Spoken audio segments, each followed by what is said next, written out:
Sly. This is JJ and Alex. I made a name for myself. I told you I won't be denied. As you wrap up your day, it's time to get your fix of the teams you live for and the sports you love. This is JJ and Alex on 97.5, the KSL Sports Zone.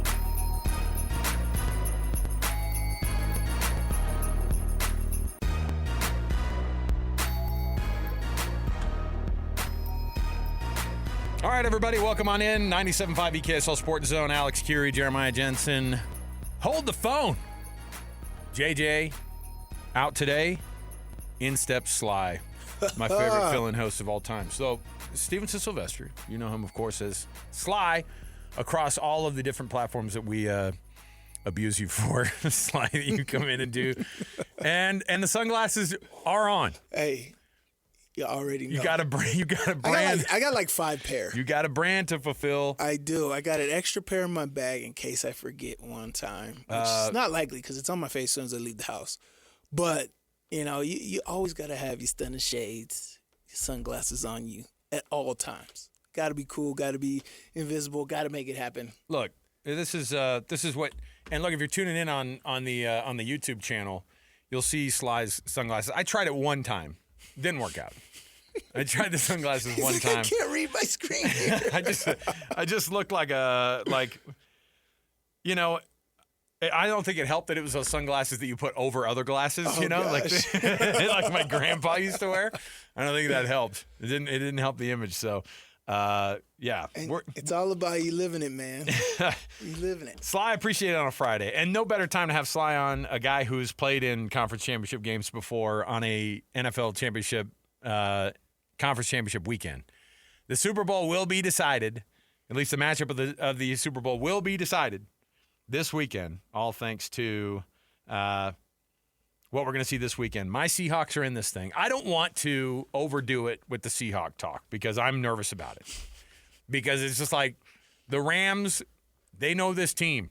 Yeah. And I don't care how good the defense is. Like, the Rams know how to play against that defense. I was looking forward to the Bears coming back and winning that game in overtime. I was cheering on the Bears like crazy. I did not want to see the Rams. So here we are, Rams, Seahawks, and then, of course, the Broncos with former Patriot Jarrett Stidham at the helm, just like we all wanted to see at the end of the season. So we'll talk about all those things and much more. Let's jump in right here. Let's kick off the program officially. Let's talk some college football, though, because the news, of course, officially broke this morning, and it was exactly what we thought was going to happen. You're going to get a college football playoff with only 12 teams. Let's kick off the program right here, and let's do it. It's time for the biggest story of the day. This is what made the cut with JJ and Alex on 97.5, the KSL Sports Zone. And, of course, the conference championships that we all saw kind of end in the way that the college football playoff was shaken out. The SEC had 5 teams. You saw some teams get rejected. You saw some sneak in.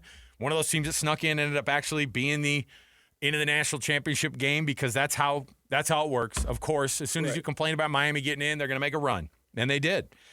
I am really excited about what the future of college football looks like. But today I am not. Yeah, I was going to say, you are? I'm going to go full Mark Harlan here, but today I am not. There is no reason, except for the giant egos in the room, that the college football playoff should remain at 12 teams, and yet that's what we're going to get next year. The Big Ten and the SEC, who are apparently the only dogs in this fight, have decided that that's the way it's going to happen. And that's it. So I'm disappointed because I think that more football is better football. I think that the 12-team system is okay, but we saw it not work this year. We saw it kind of not work the year before, and those are the first 2 years of it. Right. So, Sly, how with the 16 teams being shot down, I don't know what to think about the whole thing. I get it. I get why they did it. I get that the that the SEC's like, I don't even want to have a conversation. So the tipping point was the Big Ten said, hey, we'll go to 16, but we need to open the door to the possibility of 24 in the future. And the SEC said, we're not going to move to 16 if you're no. We're okay with 16. We don't want there to even be a conversation about 24 in the future. We like the 5+11 model. We had 5 teams in it this year, and we're going to get 7 in if things are, or 8. Greg Sankey thinks 8 or 9 teams should get in every year from the SEC. And how'd that go for them? They still haven't gotten to the national championship game in the last 3 years. So I don't like it.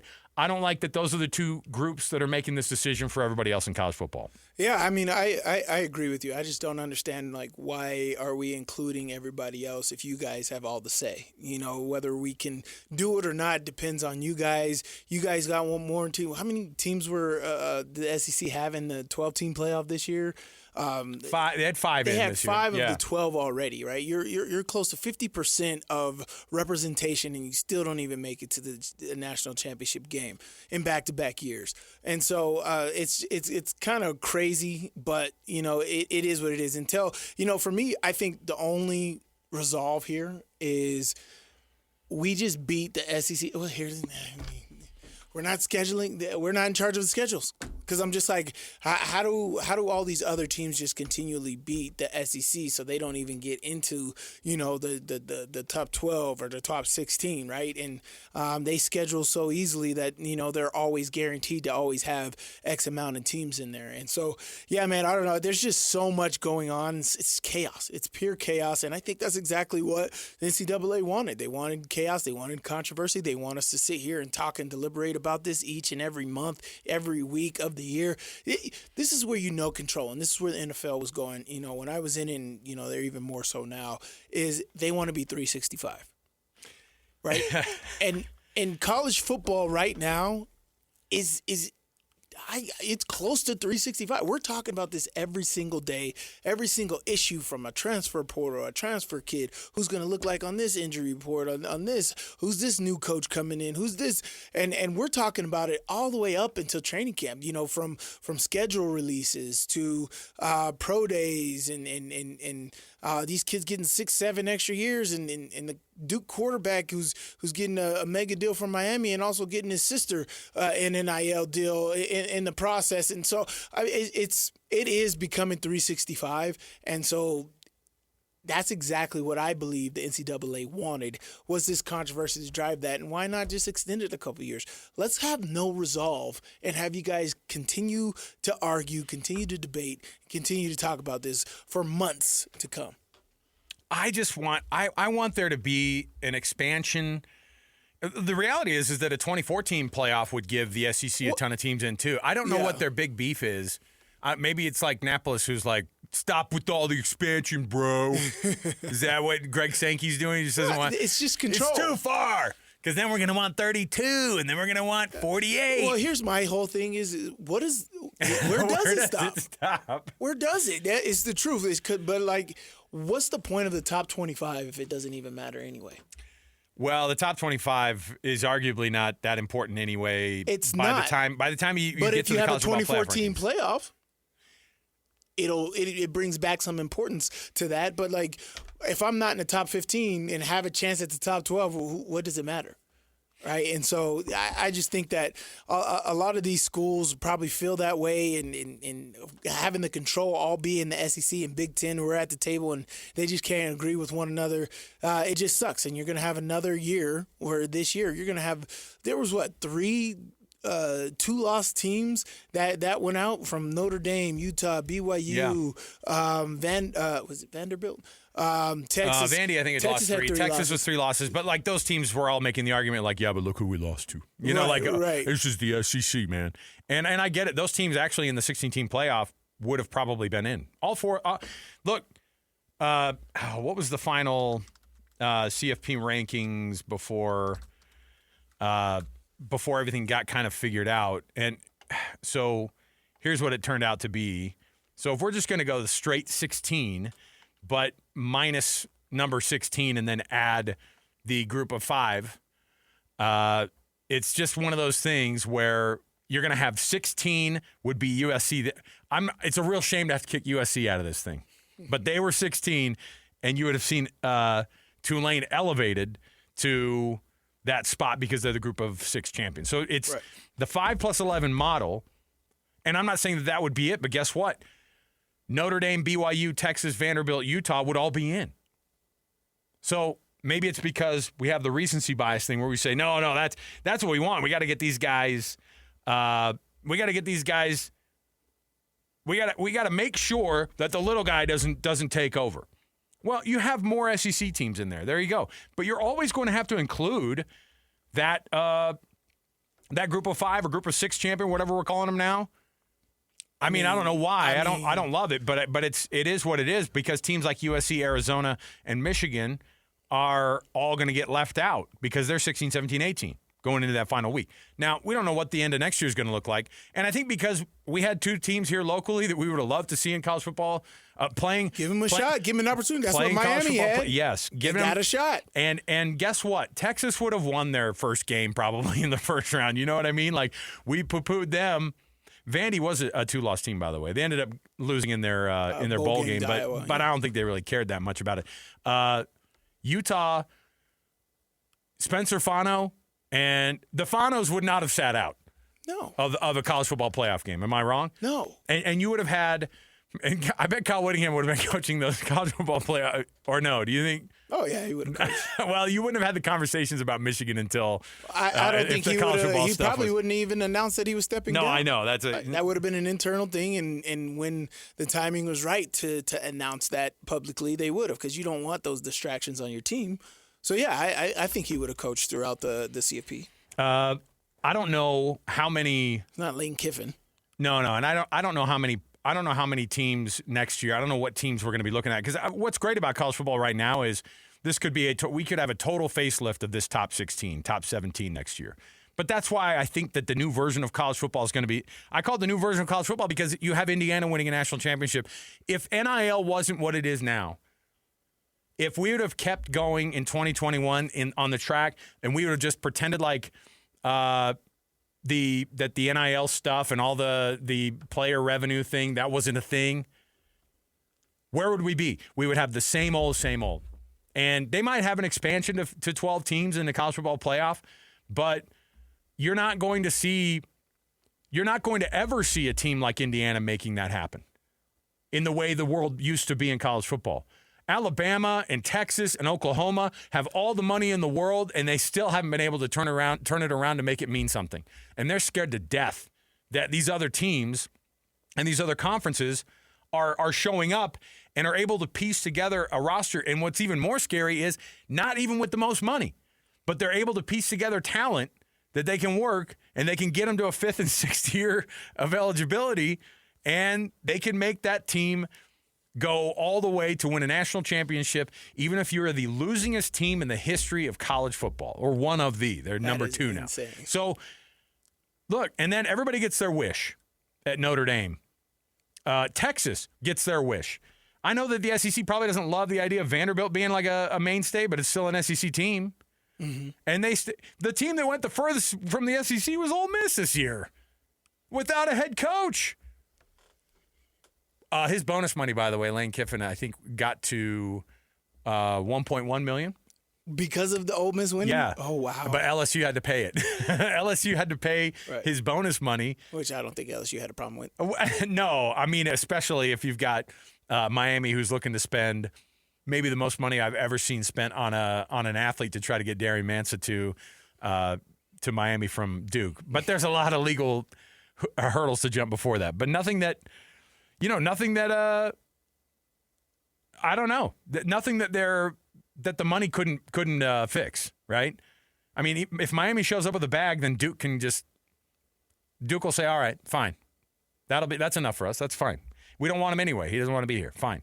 And we're not going to lose any money. In fact, we'll make money on the deal. Great. You got to make a business decision with that. Yeah, because, you're buying out the contract. So the 16-team playoff to me just means, but I will say this. Until they fix how they do the 12-team playoff or the college football playoff in general, we're still hitching our wagon to these dumb bowl games that don't mean anything. Right. We need more games that mean something in the month of December, and we need to pull the rug out from underneath the world of bad bowls. And this was a way to kind of get down that road. You'd have had some bowls. It would have meant more. If you want to make the Pop-Tarts Bowl the People's Championship, heck, make it one of the preseason games. You know what I mean? Or not preseason. Make it one of the first round games for the college football playoff. Right. Come on. Be smart about it. Go about your business.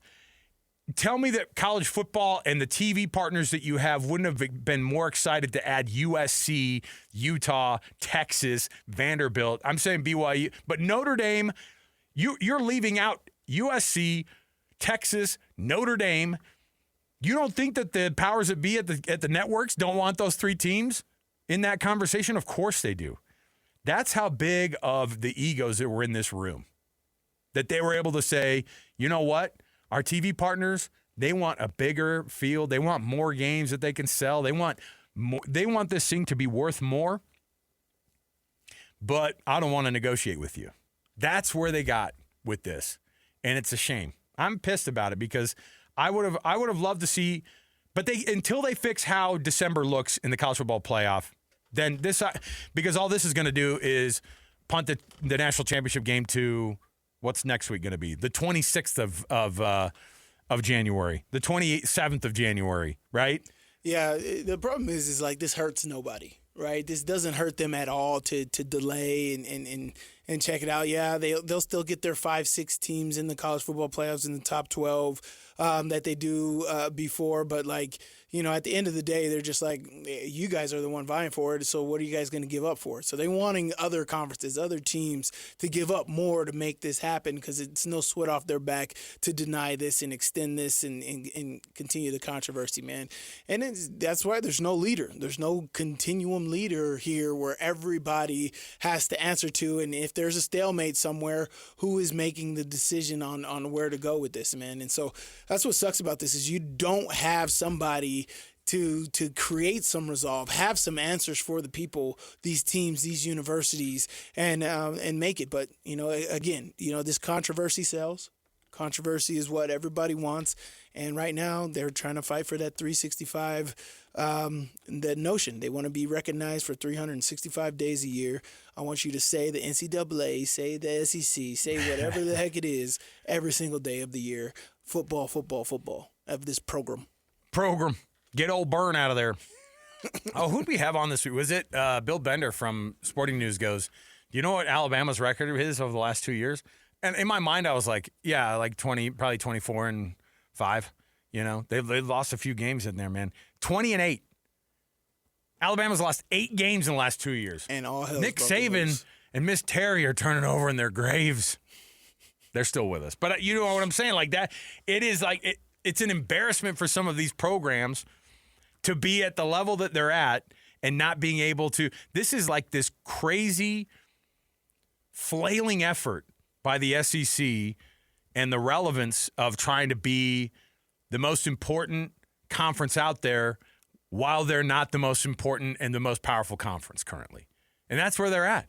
They are scared to death that a team like BYU or a team like Utah gets elevated above teams in their conference. Right. Even like a second. Again, I don't even think that they love the idea of Ole Miss going as far as they did. Because to them, that doesn't feel like a powerhouse. You know what I mean? It's not the traditional power. If Missouri goes to the college football playoff, they're kind of like, the SEC team, yeah, it's good. I like the Tigers. I like what they're doing there at But Mizzou. I want my Georgia. Give me my Georgias. Tennessee, Give me Texas and Oklahoma even before those guys. That's what they're saying. Give me those big brands out there representing. my Auburn. Give me my Auburn. Oh my gosh. Man, it's a mess. crazy. It's a dang mess, and it's not going to get fixed until It's not. So fix the schedule first, and how we can finish this football season by January 1. And we'll talk about that a little bit later because a guy put a schedule together on how this thing would work, and he kind of is running with what Joey McGuire from Texas Tech rolled in with. And I love the idea. Expand college football playoff, but you've also got to figure out how to get the schedule, one, to not butt heads with the NFL. Both sides want that. You do not want to compete with that. You cannot compete with that. And come on, let's all go into the transfer portal window and have a nice same time. Yeah, and have a nice bow on just like we used to have. January 1, January 2 at the most. That was it. That was the pinnacle of college football. Rose Bowl on January 1. Unless it's on a Sunday, then it's January 2. So I love the idea of getting it to that, but there are some things that we still haven't. Where they're changing so many other things in college football, but they are butting heads about the stupid bowl system and about how the college football playoff is going to be quote unquote ruined by adding a bunch of more teams. So they've got to figure some other things out. They got to figure out where bowls are going to fit because right now they don't, and the network's got to hate it. ESPN owns half these bowls, so they're probably okay with it. Figure something out so we can play something, dang Come on, it. man. All right. Let's take our first break. We'll come back. We've got more to go on a Friday edition of the program. We got our hot and cold coming up next. I've got a list of some Big 12 games that are going to shape the college football playoff race, the ones that mean the most to the conference. There's some names. There's some big names in there. So stay right here with us. More to go. 97.5 the KSL Sports Zone. Your home for the best coverage of the Jazz, Utes, and Cougars is right here on The Zone. This is JJ and Alex on 97.5, the KSL Sports Zone. You should listen to this with just one headphone on. Yeah. Because all you hear is you don't have the boom, boom, bam, bam, bam, bam, bam. You just get bom, bom, bom, bom. If you're not fist pumping right now. Sly's theme music hitting hard today on a Friday. Just makes you feel good. Let's go after it. Let's go have a good weekend. It should be good. Oh, yeah. Seahawks, Rams, pit me and our producer Alex Napolis against one another. You know, since he's such an LA native himself. I get it. You root for who your parents root for. If dad roots for a team, isn't that what we're talking about? East LA, man. He grew up with the blue and yellow, man. Eric Dickerson days. Yeah, the first, or was it the second time in LA? Is this the third time they're in LA now? Second time. Just the second. All right, fine. I'm taking my shots here. Okay, by the way, in terms of like uniform game, the Rams have the best. They have the best uniform still in the playoffs. I'll stand by that. All right, Phil Knight. That's great. Why would I give anybody else in the NFC West any better uniforms? But see, here's what I'm saying is that the Rams have this blue and yellow that's sharp, and they have the horn helmet, which is great. I have to admit, the Seahawks. Oh, hands down. We're still searching.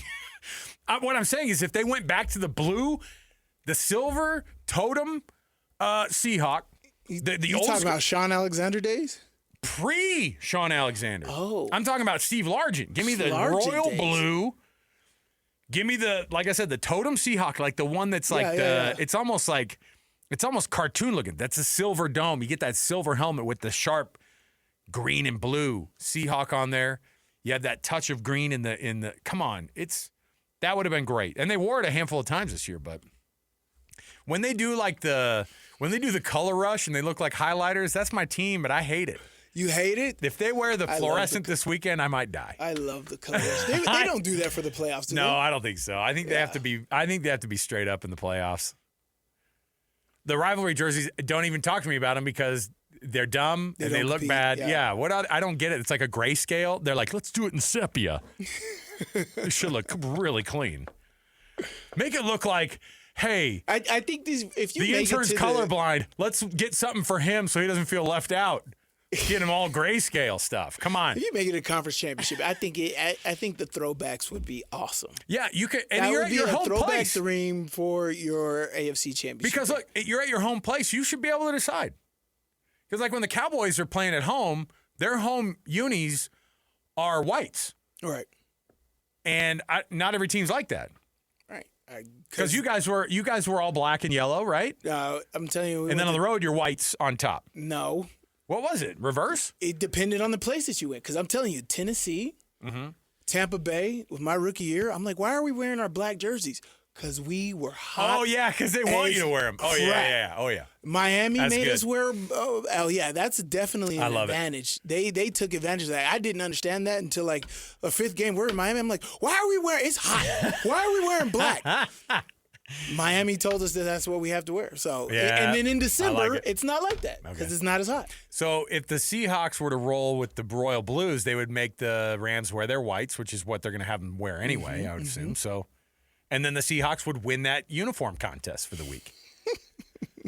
I love the silver helmet, man. It just feels like, although they were terrible when they wore those, so maybe not. I don't know. It's nice to see them win with those jerseys on sometimes. Okay. Hot and cold. We got a segment for you here. Our hot and cold segment brought to you by Croft Fireplace. Upgrade today with free basic installation on qualifying purchases. Croft Fireplace, where warmth becomes home. Appreciate them coming on board, being our newest member of the KSL Sports family, Croft Fireplace. All right, so here are the biggest games.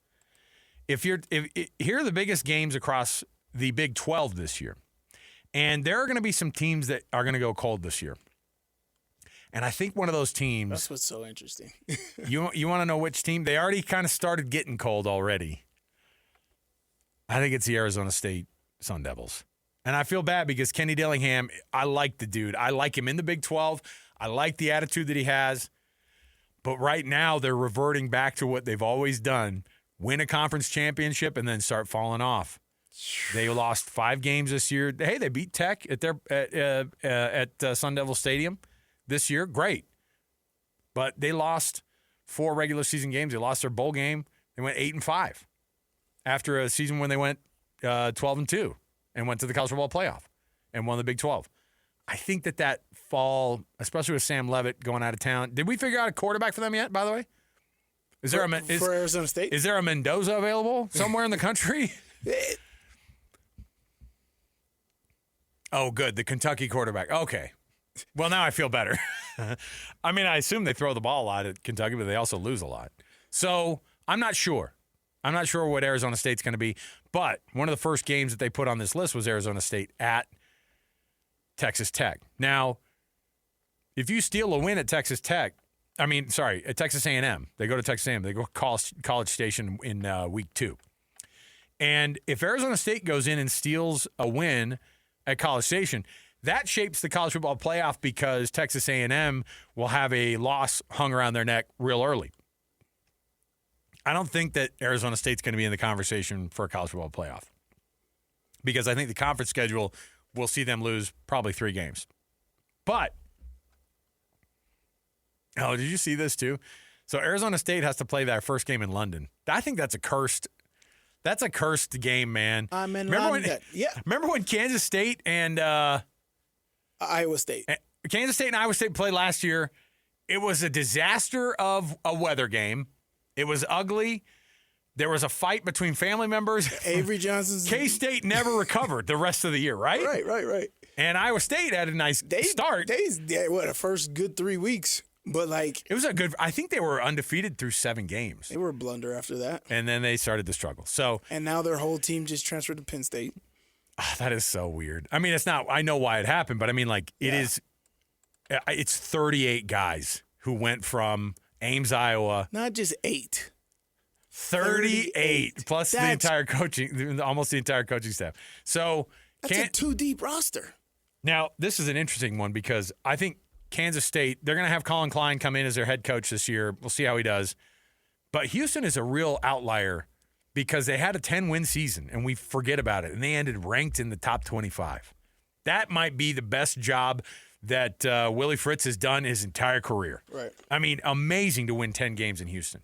And we forgot about it because there were 4 10-win teams in the Big 12 last year. And so you looked at them and went, yeah, but they're not as good as Utah. They're not as good as BYU. They're definitely not as good as Texas Tech. We'll put them down here. It's still Houston, man. But I'm going to see how they do. They play Kansas State 3rd week of the season. Now, this is a big one. October 17th, Annapolis, you were right. October 17th is when BYU hosts Notre Dame. But the key part about that is where? It's in Provo. They're hosting them. Do you think that's a big deal? It's one of the only times Notre Dame's going to have to hit the road. I think that's a big deal. The last time they were at LaVell Edwards Stadium, I was a student at BYU, and I watched them get the absolute doors blown off of them. I remember that year it was like USC and Notre Dame both came in. And I mean, that was Thunder and Lightning era. Matt Leinart, was handed the ball off to Reggie Bush and to, what's his name? Rondell White? Who was it? Lindell White? Yes. Okay. That was the Thunder and Lightning combo, right? And I think that, I mean, if you're looking at, so the Notre Dame series, they've only played 7 times, and BYU's 2-5 all time. Yes, here it is. It was close in 2004, actually, 20-17. They went to South Bend the next year, and they lost 56-23. But I've seen Notre Dame come into that stadium, and obviously the 2 times that they've lost to BYU, the 2 times that, BYU won that game in 2004, and they won the game in 1994. That one was the one where, that was one that you see pictures around the stadium, they have that game up. So the 2 times they've played BYU at Provo, they've lost. And that's why I say that's the most interesting fact, is because I've played at LaVell Edwards Stadium, and I know it's not easy. That is a dangerous territory for opponents to go into. There's just so much going into it, and now they got all kinds of stuff going on at LaVell Edwards Stadium. It is extremely difficult to play in. And for me, why I say it's important is because essentially Notre Dame's, 3 losses, and they're not in the – like we looked at their schedule, and they got a pretty cake schedule going ahead. But if they slip up twice, right, they play Miami again. So if Miami beats them, BYU beats them, and they slip up another time, they're not making the playoffs.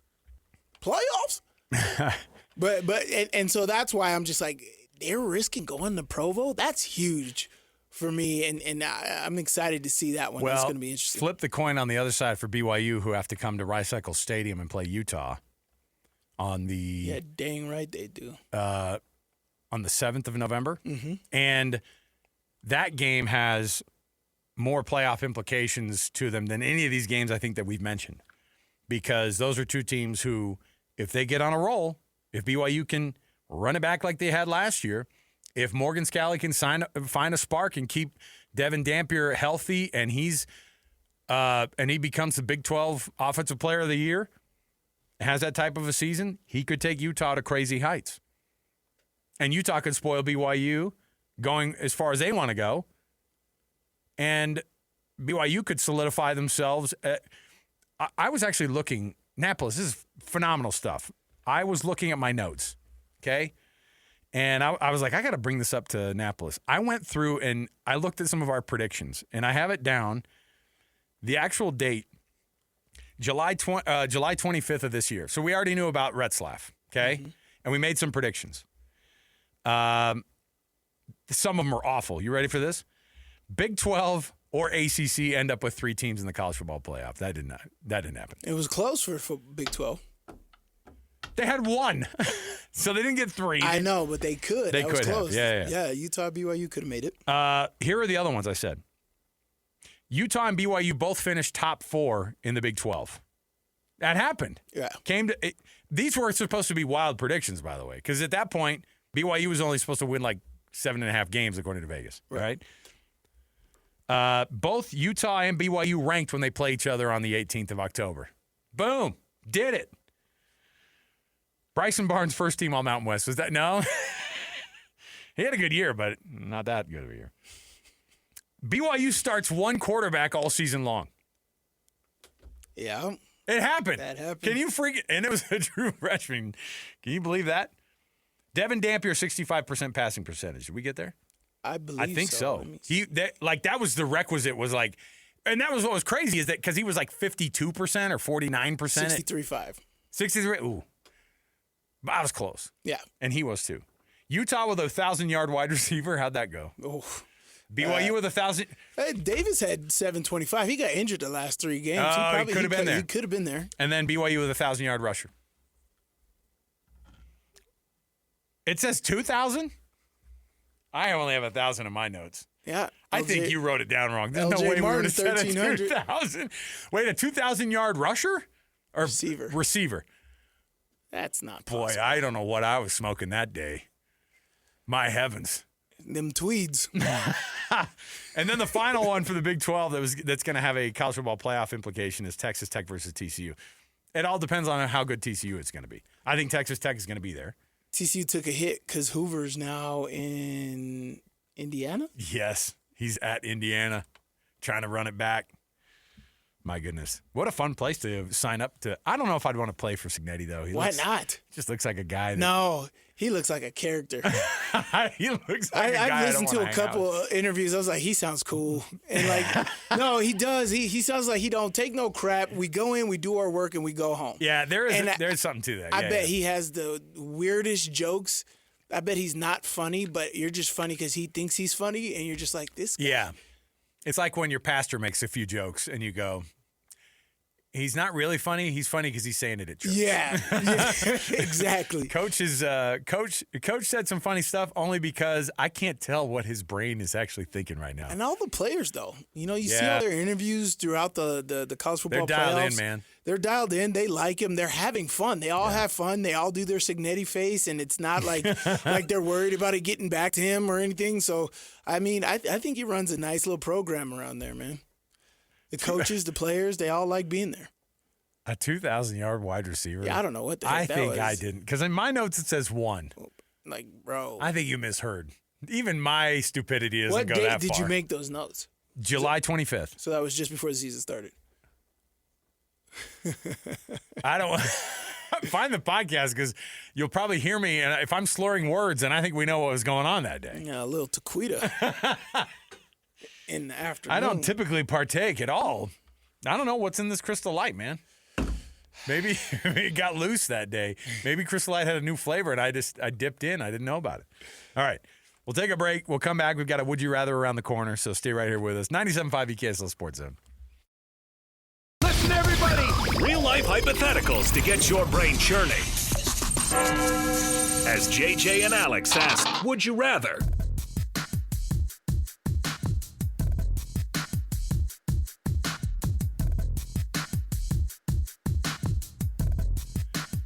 I'm looking at the betting odds for this weekend. The prop bet that is actually really embarrassing if you're Jarrett Stidham. Yeah. They have him. Did you, Napolis? Look at this. They have him throwing a half a touchdown. So you take the over or the under. I'd take the over on that. So, I mean, it's pretty. But I would hate to see a 0.5 touchdowns next to my name for an over-under going into a conference championship game.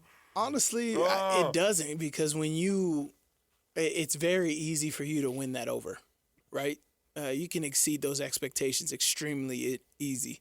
And so if I'm Stidham, I'm just like, all right, whatever. Nobody believes in me. Watch me go out there and do that. And they have Drake May passing for the over-under for him is 225.5 on passing yards. And so they have him having I think Vegas thinks he's going to have a good day. But Jarrett Stidham is 0.5 touchdowns. Yeah, that's maybe that's an easy one for you to take. I don't know. I've got a quick would you still rather. got Frank Crum on the roster, man. You know, just throw a little out route to him. He's gonna get it done. I've got a would you rather. Now, luckily, you don't have to imagine this like for real but you've won an AFC championship. Mm-hmm. You also went undefeated and went and beat Alabama in the Sugar Bowl. You have to give one of them back. Which one is it? What? You got to give one of them back. That's the would you rather? Yes. This sucks. You got to choose your baby here. Oh man. Because I would imagine you'd be able to remember very vividly both of those games. I remember everything. Very, very vividly, especially the end. everything. Yes. You got to give one of them back. I just hate it because the AFC Championship game is what led to it, right? I'll go in a Super Bowl, right? I have to give one of those back. Ugh. Oh, I mean, for me, it's got to be the AFC Championship. I got to get that back, but that's stupid. Then you're not going to your one Super Bowl. I man. know. Get that experience. But the Sugar Bowl was elite. And you got enough people from Utah probably that are listening right now. You got to make the right decision, and I you got to be. I don't care for that. You gotta pander. Hate me if you want. I don't care. I lived it. No, the Sugar Bowl was just absolutely terrific, and just what it does for me to even look back on it from the days leading up to the game, practicing, the interviews, the food, the whole red carpet treatment from Sugar Bowl was just Yeah, outstanding. but you're saying all that stuff in the Super Bowl. Actually, that's what they do best is all the media stuff running up to it. the And the Super Bowl, food. Super Bowl was actually overwhelming. And It's too much. It was too much, and it was all wasn't that fun. commercial. It was all Because yeah. we were in Dallas, it lightly snowed and nobody knew how to handle it, and so everything was shut down. So like that week wasn't as great as being in New Orleans for 8 days.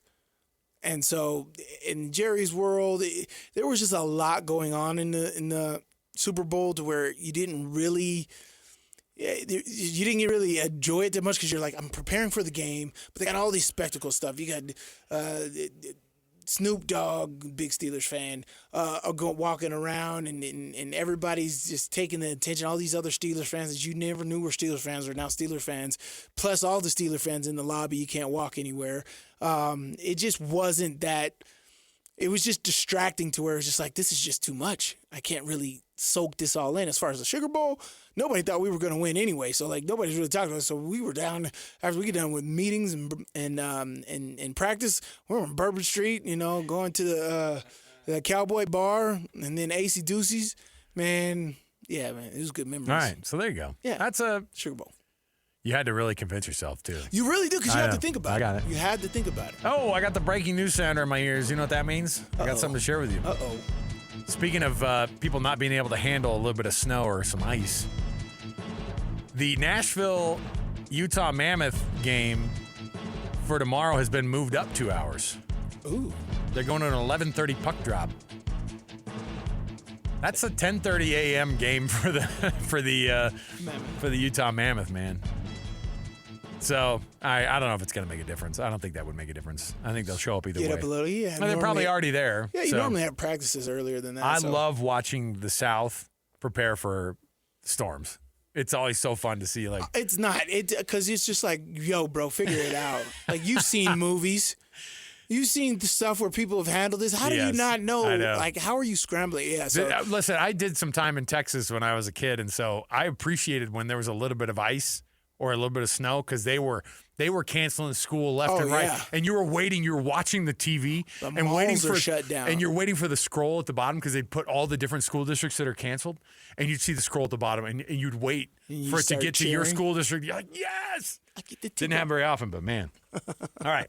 By the way, Win Ticket Wednesday on the Carousel Sports Zone next week is going to feature this one. How about tickets to see the Pro Bull Riders Unleash the Beast tour stopping at Delta Center on February 6th? Get those tickets today at SeatGeek.com or just listen all Wednesday for a Win Ticket Wednesday chance to win those tickets.